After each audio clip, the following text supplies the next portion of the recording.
Hello, Leslie. We're back. We're back. Hi, Dina. I'm so excited for this conversation that we're going to have today because I think it's so important. I think it is too.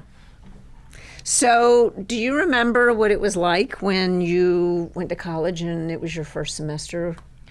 I still remember my first semester of college because I was really excited to go away to school, but I was also nervous. I was like, what is campus life going to be like? Am I going to make any friends? Am I going to find my people? Like, what do I need to bring to school? So there were so many different questions that I had, but thankfully the school that I went to, and I think most schools have resources on campus to help their students navigate, like making friends, connecting with people. Like my orientation leaders were really great, and we had like a small orientation group, so we were able to connect with each other, grab lunch together. I think that's something like you think about, or like help me find my classes because I got lost on my first day of classes. Talking to my RA about, like what classes should I be choosing, or how can I think about choosing my classes, or where can I go to find my advisor. So all of these things I was helped with by my RA and orientation leaders, so they were really helpful to me. Yeah, I think people don't have any idea until they go to their campus just how helpful and how many resources are on campus. And, you went out of state to school. I did too. And I think that makes that transition maybe a little bit more difficult because now you're like, well, wait a minute, the climate's not the same where I live. And I can't just drive home. It's a whole different ball game. So it really is important to know that there's so many helpful resources, that are available to you. For sure. And the school is anticipating you as a first year in college, and they were anticipating me because they had all of these great events and activities to help me. So will they help the students that are listening? Yeah, absolutely. And today's guests know all about that transition. We're joined by Aaliyah Vanderhorst, an orientation leader at Florida Atlantic University, and Layla Amro, an RA, a resident assistant at Florida Atlantic University, who both get a front row seat to one of the biggest transitions in a student's life starting college. Both will share what they see students experience in those first moments and the advice they give to help students feel more prepared and excited as they begin this new exciting chapter. So in this first part of the show, we'll be focusing on Aaliyah's experiences as an orientation leader. Then we'll get into advice from an RA and how to manage relationship with roommates in part 2, so you won't want to miss that.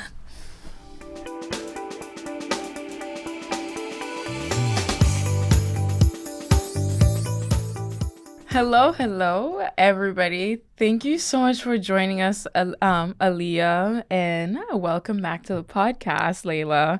We're so happy to have you guys. Absolutely. So let's get right into it. So, Aaliyah, what does orientation look like at FAU, and what is your goal as an orientation leader? So typically, a typical day at orientation, we would start off at around 8 a.m. This is when check-in would happen. You would see me and my fellow orientation leaders running around. You check in. Then you get put into our auditorium. At our auditorium, you would see our wonderful viral welcome dance. After that, the whole day would pretty much consist of a mix of presentations as well as a mix of parliament groups. That's just our fancy way of saying small groups that everybody is divided by college, as well as parents. If you do decide to come, which we highly encourage, you also have your own version of a breakout. And our goal as orientation leaders is to not only engage you, but to make sure you have the utmost understanding of all your resources at Florida Atlantic, and to understand that this isn't just your home away from home, but we're also there for you in case you need it. I love that. Oh, that is beautiful. I appreciate that. I remember coming in as a freshman in college and not knowing what to do, and my orientation leaders were there to guide me, showing, where my classes were, a lot of information that are, essential for a college freshman to know. I know a lot of freshmen, when they're going into school, they're a little bit nervous, not knowing what to expect. And it's great that you and your peers as orientation leaders are there to guide them. And how do you make sure that you are able to connect with your students individually and make sure that they feel welcome and safe, and that the space that they're in is like a home for them?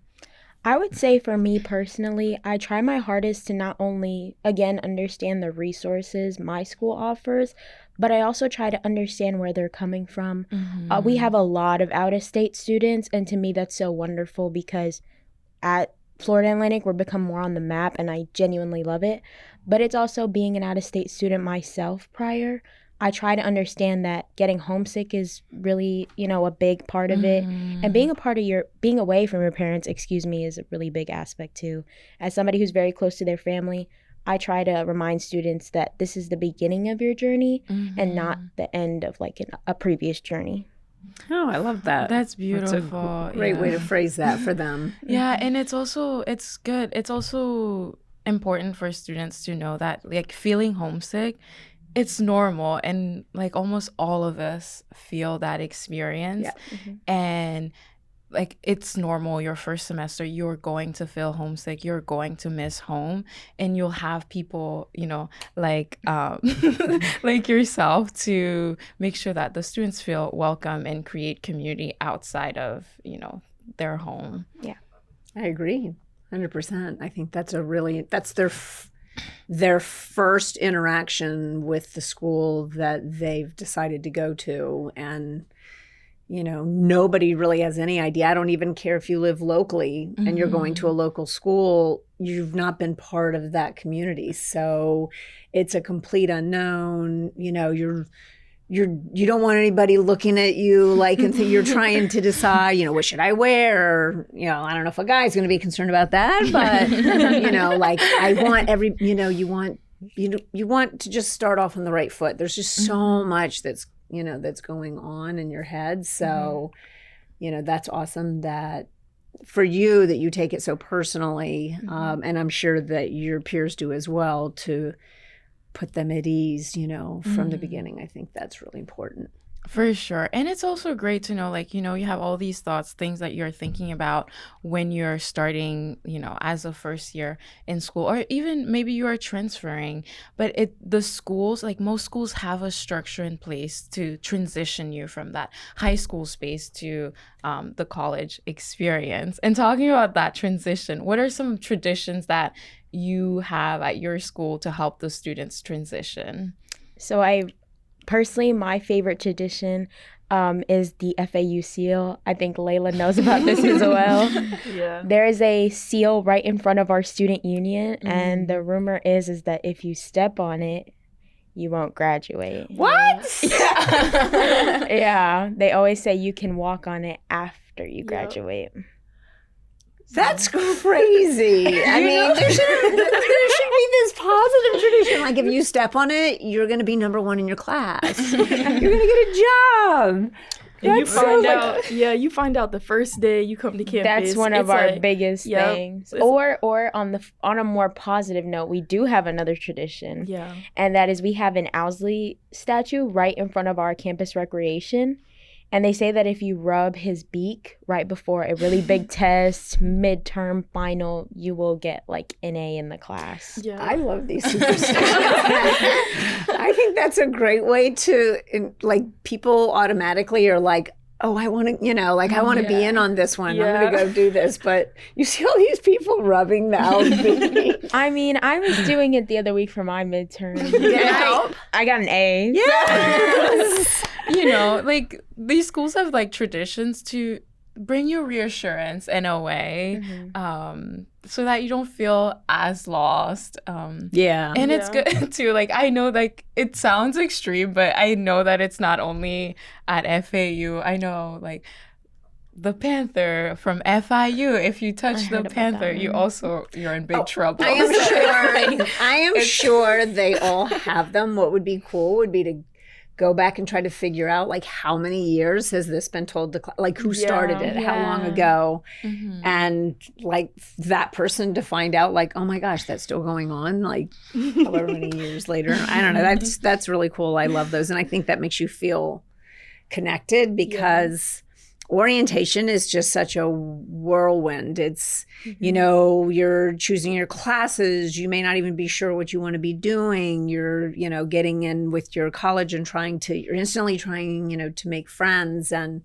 all these things are going on that can be overwhelming. What would you say is something that students tend to overlook during this time that they should be aware of, or that you wish that they knew, you know? I would say specifically in the orientation aspect, students should really pay attention to, like, I would say 3 main things. Their college presentations, meaning their declared college presentations, which FAU is very big on. In a breakout session, we will allow their college to come in and give them the breakdown of requirements and things along that nature, which is very important long term. Yeah, definitely. The second thing would be information sessions about the Career Center. Although many other schools have something similar, our Career Center has given many students options long term, including Layla and myself. We are part of the Civics OWL program, which is why we're here. And it's wonderful. We've gained so much experience, and using that resource, you could look past college, which is our goal at Florida Atlantic, to look past college. Even though we enjoy you being here, we want you to have something long term. And then the last thing would just be the presentations about enjoying your time and staying involved. This goes everywhere from student activities and involvement, so your student government, your RSOs, or registered student organizations. Those 3 main things can not only help you stay involved and be active while you're an active student, but it also allows you to understand your resources and think ahead. And that's what your goal should be, because we want you to think in college, well, pre-college, during college, and post-college. I love that. That covers, I mean, and it's all important. And it's wonderful that you have the opportunity, you know, up front.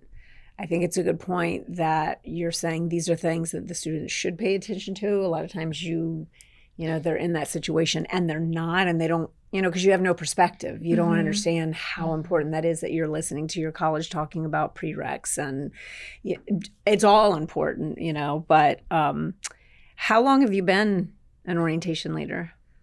I was an orientation leader last year, and this year I've been fortunate enough to move up and become a mentor orientation leader. So 2 years now. What's the difference in that role?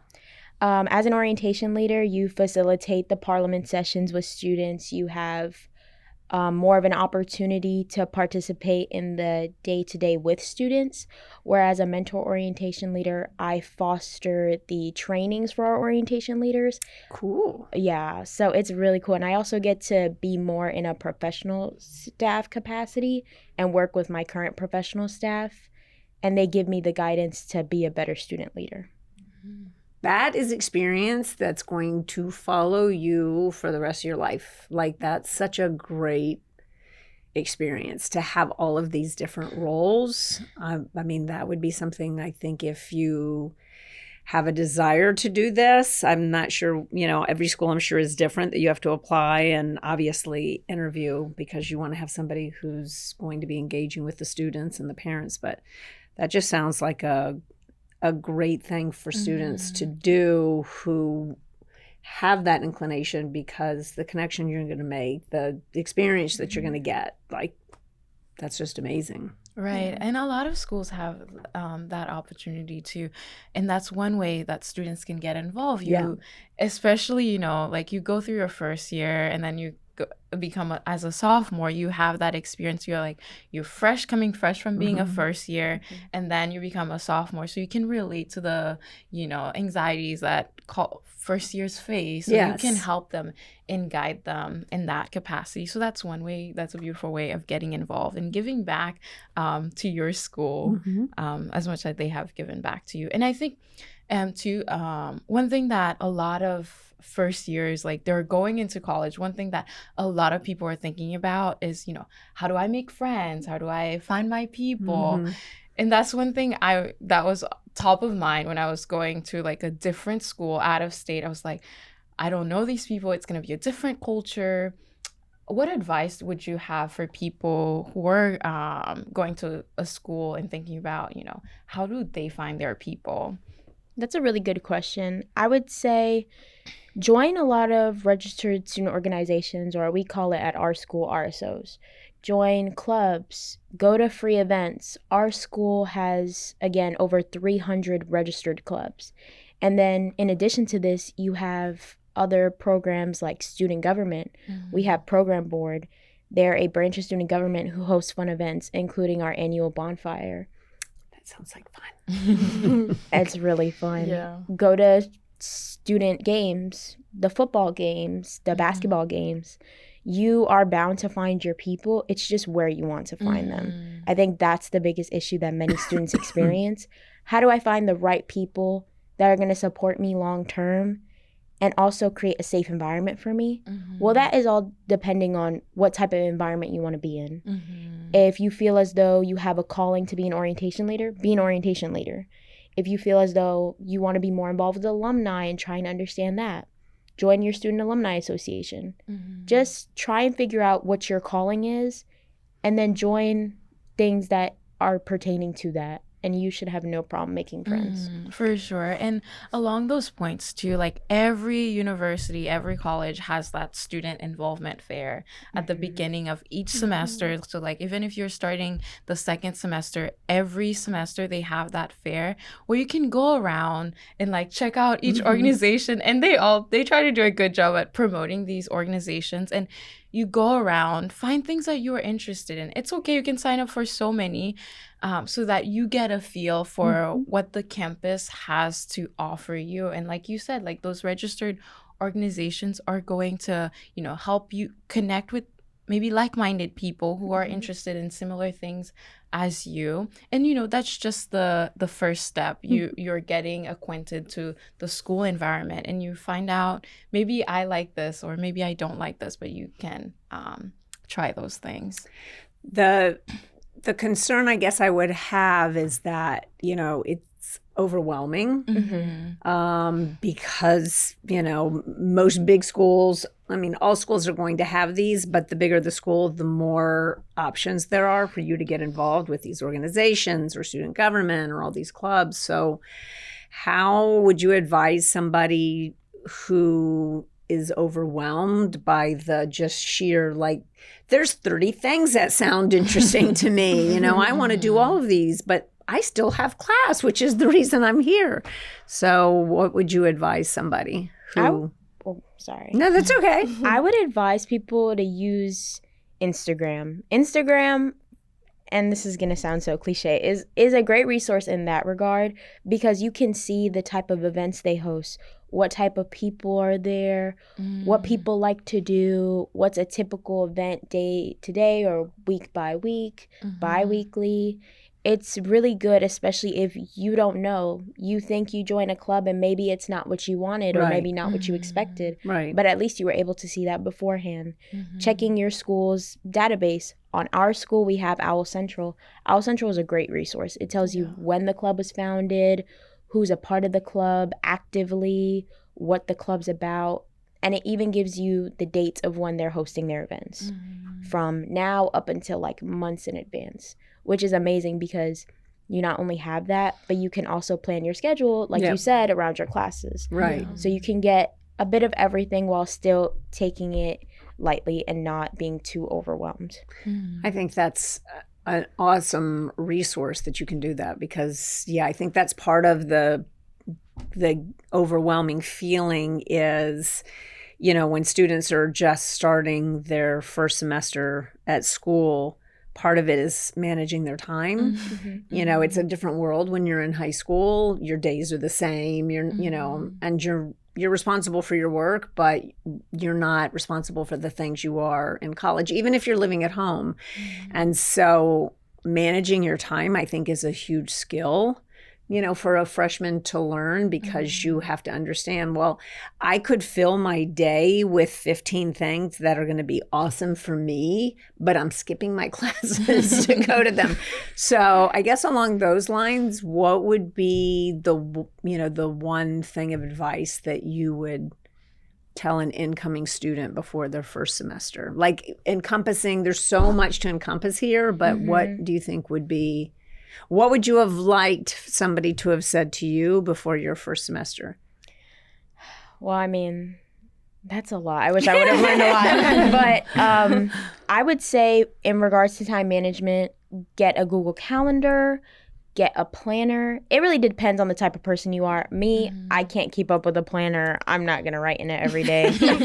But I do love my Google Calendar because it reminds me and it's synced directly to my calendar. If I have class, it'll notify me I have class. When I have Canvas assignments, I import it directly into my Google Calendar because I do not want to miss the 11:59 deadline. And even just for time management, that's a skill you continue to grow on throughout college. I still myself struggle with it, and maybe Layla, you probably do too, like every other college student. It's just about learning your limits and avoiding burnout. As, again, Layla can understand, we join a lot of student organizations our first couple semesters, and you naturally get burned out. Just understand that it's okay to pace yourself and that your grades do come first because that's why you're there and that's why you're going to stay there. That is awesome advice. Honestly, that is really great advice. That's good advice for people in so many different aspects of life, because I think that organization, I mean, you've seen yourself what a difference that's made, but I think that was really good advice. You guys need to be paying attention to that. Yes, for sure. And, like you said, time management is a skill. So there are so many ways you can learn it. I know some schools also have resources to help you with your time management. I know at my school, we had students who are dedicated to help you with your time management, where you can, and also there are resources like how you plan your week, how you plan your month, or however it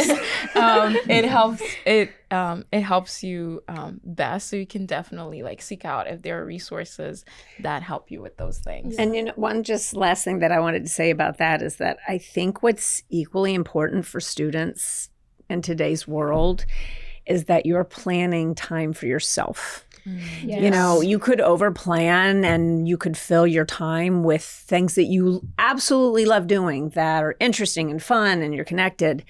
The thing is that when you get to that point of being overwhelmed, you're going to suffer mentally. You need that time where you literally are just scheduling, don't schedule anything in this block of time, whether it's once a week or, 30 minutes a day, whatever it is. I think that's so important, not to jam-pack your day so much that you're not just having time to just, I'm just going to sit here and do nothing, or I'm going to put on Netflix. I need some time to, just kind of lose myself for a little bit. So I think that's just something to keep in mind. That is so important. I'm glad that you shared that, Leslie, because a lot of times we're thinking about everything that we want to do, want to experience, we forget ourselves in the process.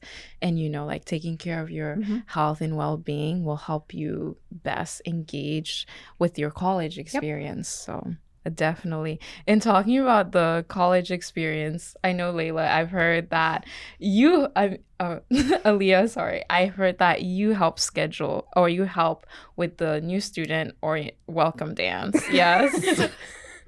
Yes, we are currently working on our welcome dance.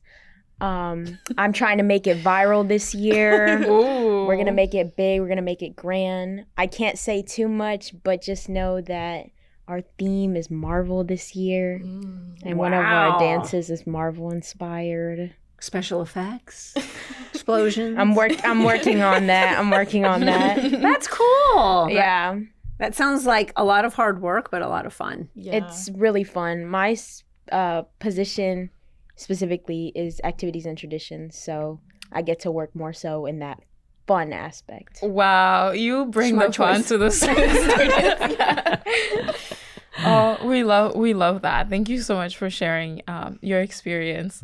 with us and welcoming the new students. And I think you're making like a big difference in the college students' experience. Absolutely. We appreciate that. Tell us, you are an RA at FAU. What is it like being an RA? Thank you for listening to College Compass by experts at scholarship.org. In part 2, we're shifting gears a little bit, and we'll bring you firsthand advice from Layla as a resident assistant on navigating dorm life, managing roommates, and making that shared space work. Whether you know your roommate or not, you won't want to miss it. In the meantime, we would love to hear from you. What questions are you wrestling with in your own college journey right now? Send us your questions, send us topic ideas.